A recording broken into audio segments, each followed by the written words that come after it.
ملف صفقات الفريق الأول لكرة القدم بنادي الزمالك خلال الفترة الجارية، مشيراً إلى أن الفارس الأبيض سيبرم صفقة جديدة خلال أيام.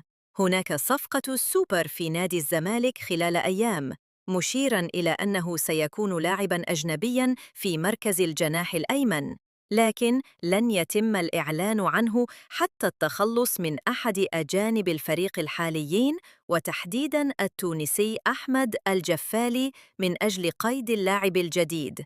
بدلاً منه، قرر الفلسطيني حامد حمدان لاعب نادي بتروجيت اتخاذ خطوات تصعيدية ضد نادية للضغط من أجل الموافقة على انتقاله إلى الزمالك خلال فترة الانتقالات الصيفية الحالية.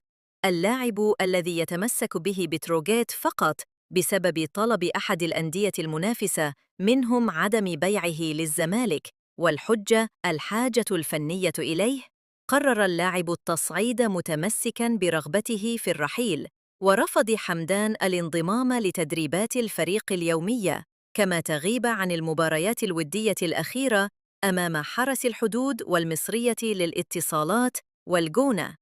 هذه الخطوات اعتبرها الجميع رسالة صريحة لإدارة بتروجيت للتأكيد على رغبته القوية في الانتقال إلى الزمالك. في المقابل، قررت إدارة بتروجيت تطبيق لائحة العقوبات الخاصة بغياب اللاعبين دون إذن، مع التلويح باتخاذ إجراءات تصعيدية حال استمرار اللاعب في تصرفاته.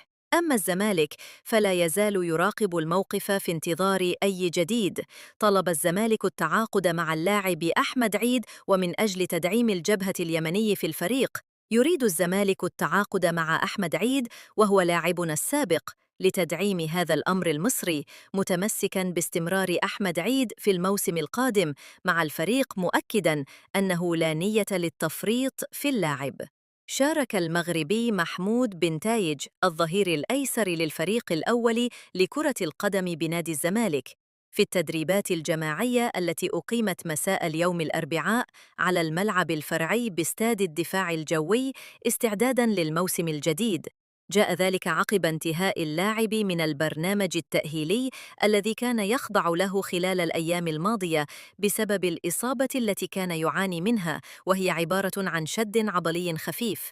وأدي محمود بن تايج الفقرة التأهيلية بجانب تدريبات الكرة بشكل طبيعي بصحبة زملائه بالفريق خلال مران اليوم.